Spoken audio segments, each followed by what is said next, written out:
f7 and the knight coming to f6. You go knight f6 check, king goes to f8. If you go to the corner, it will be Arabian checkmate, so you don't want that. And here, okay, and not that much time, so let's get back to the board. Bishop h4, now under 20 seconds, and there we see Lei Tinjie playing king f1. And now she can breathe a huge sigh of relief as she's made move 40, and her position is still salvageable, although it will definitely be a big struggle for Lei Tinjie. And now Ju Wenjun, 4 minutes to make her move. There we see bishop takes bishop on the board. Well, there was not much of another idea. And I guess a5 will happen. Well, the white rook is extremely powerful. This is why we always say, when for weaker players especially, that when the rook is on the second or the seventh, watch out. And we can say that the white rook on the seventh is more powerful right now than the black one. But the reason is because white wants to reach out with her knight from f2 to f6. So the pawns on the fifth, e5 and c5, they are very powerful. And of course the knight wants to get to the center, e4 to f6 or e4 and back to d6, the dream position where it was locating before. Yeah, and well, you know, the knight on d6 is very powerful because just say one of these pawns drops, a knight on d6 will control the queening squares. And these queening squares are very important to control in endgames. But now we are over 40, so they got the extra time, both players. And actually, I'm surprised that the players are still at the board. I have this idea generally that when you finish move 40, you're over time control, time trouble, then it's better for you to go away from the table just to close that part of the game. Because there were so many things happening until then, especially in the last 10 moves, last 10, 12, basically out of a very passive, very difficult position for black, it turned around and she became active, and then we had this feeling, and she had this feeling for sure that she's almost winning or very close, and now she is making the effort to catch up in the match. And now that she's staying there, I think even losing 1 or 2 minutes, it would make sense to stand up and get your brain a little new look on the position. Yeah, that's the advice that I've always been given. Past move 40, get up, take that break, splash some water on your face, reset, refresh, as you mentioned.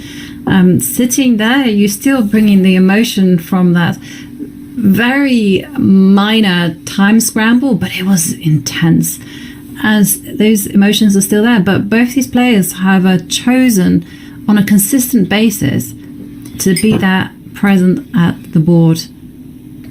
But you know, it can easily happen that you sit at the board, you give the impression to yourself and to the people that you're thinking about the position, but actually you think back what happened in the last few moves, or you missed something. You said, okay, why did I play queen e6? Maybe I could play knight f8. So I think it's much easier to break away from all these thoughts, also that what has happened, and really to reconnect with the new position. Because it's very important that now we have a completely new situation what we had 3 moves ago. And specifically, when you have a change of pawn structures, that is even more important, I think, to get disconnected and reconnected with the new position. Mm-hmm. So good advice there. When you have a change of pawn structure, get up. Because now if you see the position, if you look at the position at first, if we haven't seen the previous part of the game, we would have, or I would have the intuition that, well, white is 2 pawns down, but somehow she will make a draw because it's just too active. Don't you have this impression? Yeah, so for instance, I mean, the first move that I just thought about was, okay, why doesn't Ju Wenjun just pick up the A pawn as quickly as she can, push it 2 squares? And then the first thought was, okay, first of all, rook A7. And then I was like, yeah, no big deal, just go rook B5. But suddenly, with the knight coming to E4, yes, it is a big deal. Well, that wasn't the right answer. So maybe the answer is like to put the knight to D3. And then hold on to these pawns, and then rook A6 is coming. Yeah, and the black king cannot activate itself. The knight can go to G5, which is already a good start. Yeah. So, okay, so the knight can come to A, but you're not defending the C6 pawn, and if that drops... You can't have everything. No, you can't have everything in life. But that's the thing is, though, the C pawn is going to be enough of a decoy to cause trouble. Yeah, and then white has also a passed pawn, a serious one. Okay, so you could be off to the races at H5, rook takes C6. H4. But wouldn't you be annoyed with this type of position, having... It's not easy to play with either color. What was this? Rook B6, trapping the rook. B6. Oh. I tricked you. It's not. That's a nasty one. Yeah. Okay, so H4 is not possible. But, it just goes to show the danger, right? So now you have to take some time out. Maybe you attack the knight. Just get your rook from out of that cage.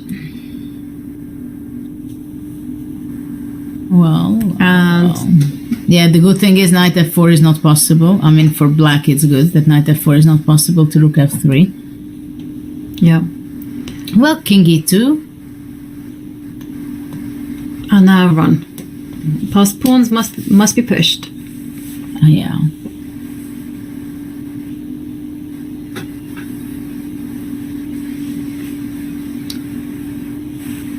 Yeah. But I don't know. This does feel like really...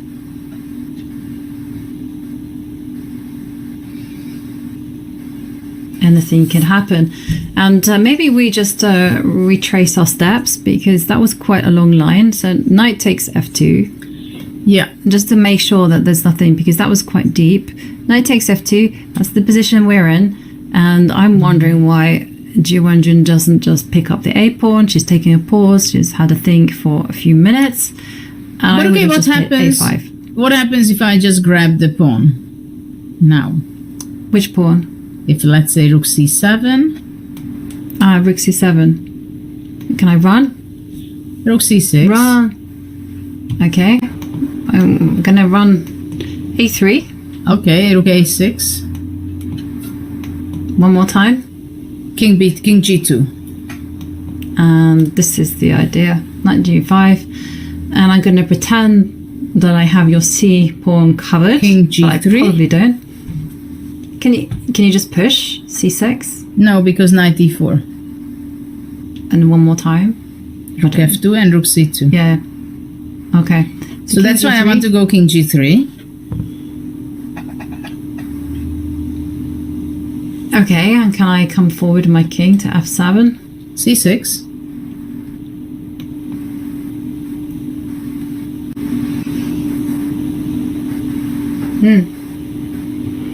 Not easy.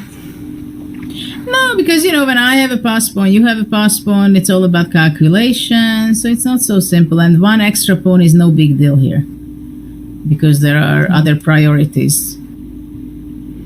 And let's say if there is an exchange of pawns, rook C2, for example. I mean, of course, black is still better, and it's very difficult for white in many of these cases. Let's say there is an exchange of pawns and you can replace your kings through G6 to F5. Then again, it seems like black is on the track to win the game. Yeah. So for black, it's very important to get out from the 8th rank to the G6. Like in this position where if we go back, what is actually the game position?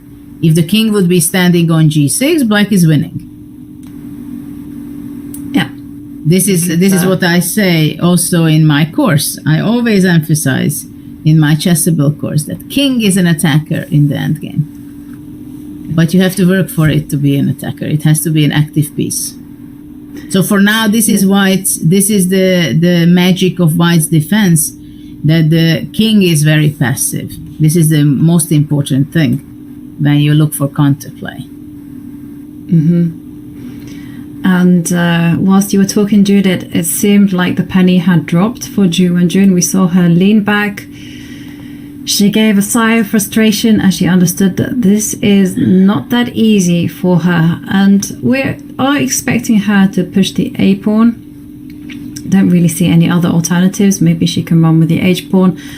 But it is now a bigger task than Ju Wenjun had anticipated, as the players have passed move 40. They're now in the end stages, and as I speak, A5 played, and Ju Wenjun looking to reset herself, just refocus and get ready for the long haul. And I think it's the perfect time for us to readjust, refocus, because we are going to be looking at an in-game grind. So far, Ju Wenjun has not been successful in managing to convert those small advantages in previous games, but this time she does have a 2-pawn advantage. Will Lei Tinjie's counterplay be enough? Well, we will find out after the break.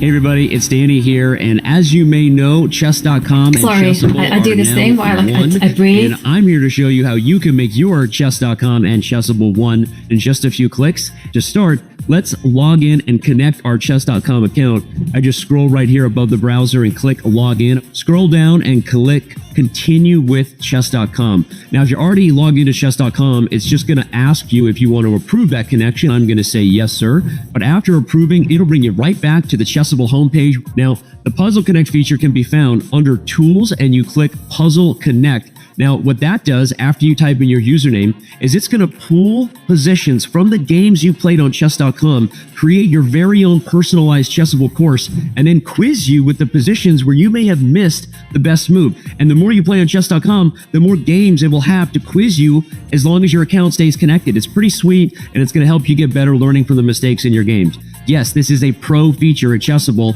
but if you go to chessable.com/link, you can get 30 days of pro for free.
Hello, everyone, and we are back. And as you might have heard, well, the action has me on tenterhooks, so much so that it leaves me out of breath. But anyhow, let's dive right through into what is happening on move 41 between Lei Tinjie and Ju Wenjun, and they are there in the new location of Chongqing, which actually, incidentally, is one of the world's mega cities. So I think it's actually the largest city in the world by population. It's also called the City of Fog, and it's also called the Mountain City, and also it's such a big metropolis that even the locals get lost. Well, there is a tough endgame going on here in this huge city. A lot of tension, which I'm sure players are feeling right there, right now, because it's a very crucial game of the match. It is incredibly crucial. It's a golden opportunity. But the thought that occurred to me, though, during the pause is that, we've been talking about things from Ju Wenjun's perspective, but of course, Lei Tinjie doesn't know about the bar. She doesn't know that her position can be saved if she plays very accurately. All she sees is she's 2 pawns down. Black has a runaway A pawn, runaway H pawn. Will she be feeling somewhat dejected, or is she inspired by the fact that her rook is on the 7th row and she can start to nibble on the c6 pawn? Well, basically, it's clear that she should have the feeling that she has good chances counterplay in this endgame. But now, for example, it's a critical move, because she has to decide whether is it a priority to capture the pawn first on c6, what we just looked at before the break, and to stop the pawn, but the pawn will go all the way to a2. That's what she would push to much further if white is not playing rook a7. At the same time, it's not clear and it's not easy to understand which gives the better drawing chances for white. And even I would say that even you can go with knight e4. I mean, that can also be something to consider. And only after a4 to play, let's say, rook a7. And then black does not reach to a2, so black should be playing rook b4, let's say. And then I say that I want to go with my knight to d6, this fantastic place. And after that, I want to play rook a7, capture the c6. And then I will have a great passed pawn once the c6 pawn is taken. So there are different alternatives. That's very true. But I was there inspired. But the thing is, though, Lei Tinjie can't just be obsessed with this c pawn, because black does have 2 runaway pawns, the a pawn and the h pawn. So they move quite quickly as well. It's incredible. Pawns only move 1 square, but somehow in games they get double the momentum, because h pawn is now barreling down the board, and but okay, let's say if we take a look, what happens if I go rook a6? Okay, just to I grab a person with a one-track mind. Okay, yes. Okay, and I go h3, king g1, king g1. I wasn't sure whether I should be going rook b1 first. Now I need to. Okay, this one needs to be promoted ASAP. So let's bring in this guy. Yeah, I think this is the move, and this is the key, that you can bring your knight defending the h3, and then you go rook b1, rook b2, and then push it all the way to checkmate. Yeah. So this is not possible for white. Yeah, that is it's certainly one way that white is too slow, as you mentioned. So going back to the position, so it's a5. This is the thing that's critical. Okay, so let's say rook a7. Of course, that's the most logical move to stop black to be able to push the a pawn. Rook b5. And this is on the board. She has played rook a7.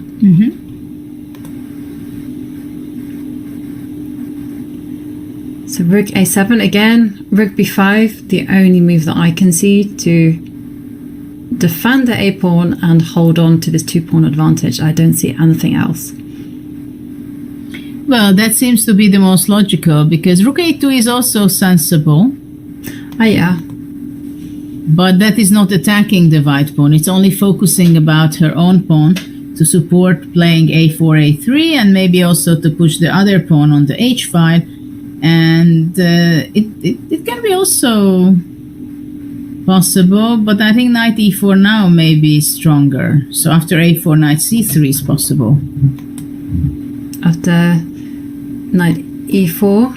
Yeah, or knight d3 was also possible, maybe. Knight d3. Yeah. Maybe knight d3 is very interesting. Because knight b4 is a threat, so a4 is not really possible to knight b4 also. And also knight f4 just in case. Yeah, because I was going to suggest, your plans of always like running down with the h5 pawn. H pawn looks very good. Also, knight can join into the game. Very complicated. And also, white has to be flexible as well. White has to be prepared to going rook c7 if need be to attack this c6 pawn. So white's counterplay is very much based on better rook, better knight, and the ability to attack the c6 pawn. Yes, absolutely. That's all about the defense what white has.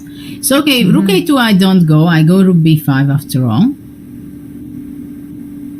Rook a7, rook b5. Rook b5. Okay, and now knight d3. The knight needs to be stable in its defense of c5 because actually and d5. Knight e4 is a more logical move at first. So this is interesting. Whether is it really knight d3 what has to be done, or how is knight e4? Because it's very easy to go wrong with white, I think, with knight e4. Maybe it's because it can be destabilized, like, hang on, like this. But Knight after to G. that, knight f6. Yeah, and then you run to the center. Are you no. running there, or you go king h8? King h8 apparently is the way forward, just according to the evaluation bar. Yes, because after king h8, first of all, you have a very stable g5 knight, which covers the most important square h7. And also, after this, rook c5 is a threat, because king on f8 would be placing it wrongly with knight d7 fork. And we have rook b5 on the board. We do have rook b5 on the board, and again, big moment. Knight to d3. Best way to defend the c5 pawn and the e5 pawn. And of course, Lei Tinjie has to do this. She has to find this move. Knight e4 will get destabilized by knight to g5. Okay, so after knight d3, which probably will be fine, but it's not so tempting to play knight d3, you know? I mean, you really have to understand the position well to be playing this. But it's helped by the fact that the pawn is on c5, is under attack, because you can't really play anything else because rook takes c5. Yeah, but that you might as well shake hands. But at the same time, after knight e4, knight g5, knight f6, king h8 is kind of not a human way of thinking. That's true. The king. Okay, let's have a look at this position, because knight g5 I think is very normal. But knight, because I came up with it by myself, and if I can come up with it by myself, but I was kind of running with the king to the center, and why is that a big mistake? Probably because of rook a6, and you cannot take on c5. Yes, and that's why you need to study your tactics at home for breakfast, lunch, and dinner. Well, in between some theoretical endgames and calculations. a little spice it up with a little opening. And that's it. You have got the recipe to becoming a grandmaster. You can use a little more spices than that, but... Yeah. And rook a6. Yeah, after rook a6. But even this type of position, I mean, how if the king comes forward, and I remember your plan of trying to like snake King the king to G6, F5. Yeah. I will be very happy to have the king on F5. The only problem is that you might have your strong pawns by now. Pawn, pass pawn on C5. So you go rook C8 and simply push. Yeah. And I'm just wondering if I can give you everything. But the problem is also my rook doesn't have an anchor, so what I'm panicking about, because sometimes I literally panic about future, is like this pawn will march itself to C7, and then rook moves like rook B8 will come. Okay, and we have a move. Knight D3 on the board. These two are good, and they're very accurate when they need to be. They take, I mean, did you notice that both sides reached move 40? They did not blitz out any moves. They just took their time and they considered all options. Excellent decision from Lei Tinjie. And knight d3. The end is nigh, says our producer. Bigfoot, I say no, the end is not nigh. We are going to be in for, I think, a few, maybe half hour, 1 hour of exciting chess as Lei Tinjie fights to save this position. Yeah, now the question is, it seems to me that black cannot save her pawn on c6. There is no way. So if, let's say, knight g5, which is the most logical continuation, white goes rook a6. Okay, let's dive in. And rook a6, yes. And for white, it's very good that after rook b3, white has the powerful good move with the king to e2. Yeah, this is very important that this rook here can be met by king e2. Also, white has another tactical trick up their sleeves as well. Like we saw this idea of rook b6, just forcing a trade of rooks with the right time. Yes, but rook b6 yet, I think it will be not so big problem for black, because king f7, because my rook is protected on b5. Yeah. So, but it might not be. We saw it. So say for it, so we went into a line where it's h5, rook takes, and then say for instance here, this was a big mistake, and there you can see the evaluation bar shooting up in white's favor, and we fell for it once, we won't fall for it again because rook b6. I mean, if something like this would happen, h4 rook b6, the match is over. Exactly. It's not only because the game would be won for white, it's because psychologically you just cannot digest something like that at this stage of the match to blunder such a huge one. And we have a move from Ju Wenjun. She has played knight g5. The players are following our analysis, and we're expecting Lei Tinjie. She needs to get counterplay. She can't rest easy. She has to attack this c6 pawn. So rook a6 is a nice move. Looks at the a5 pawn, keeps guard over that one, and attacks the c6. But let's say I have a question. I go h5 after rook a6. I go h5, and after rook c6, let's say we are not blundering with h4, but give a check on b1 first. Yep. And where do you go with your king? That is the question. It's as either always. g2 or e2. Or f2. Actually, this knight on d3 stands extremely well, much better than I even thought. Because after king g2, for example, look at that, or wherever you go, there is no check on b2. But more importantly, if h4, I can go rook b6 anyway, and the black rook cannot go to the c file, because it covers also the c1 important square. That is true, but at the same time, you do have like moves like rook to d1, and you cover. But can't I play c6? You can, but rook d2 first. But yeah, rook d2 or h3 or h3 or h3. Maybe h3 is more powerful. H3, yeah, H3 is much more powerful because Yeah. you have to stand ground. Rook And, a6 okay, on the so board. we should go back because Rook a6 played. So still a narrow margin for Lei Tinjie to hold this position, Rook a6, but she's found it so far. And now it's a race. It's all to do with timing, and Black needs to hit that initiate button and start moving the H pawn up the board. Because if you don't do that, I mean, can you play it slowly with King F7, King G6, and But the problem is anyway Rook C6, King G6, Rook B6.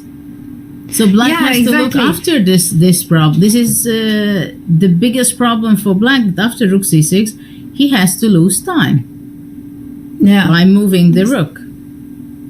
You know, I'm just wondering. So step one, you do this. Step two, you get out of dodge, and then the king comes somewhere. And still, Okay, white is so quick. Or A6. Yeah, Rook a6. And still c6 is coming. And the knight on d3, as you highlighted, just taking away the square from the rook. Beautiful place for the knight. And very unexpectedly, it's just so powerful, defending, attacking, having the f4 square, which can be important at some point. Very nice square for the knight. And unexpectedly good. Yeah, I mean, that's just one of those things, right? And it would be really frustrating for Ju Wenjun if she does not win this game, because it will feel like she's losing the thread of the match. Even with positions she cannot win. Yeah, but we can say that it was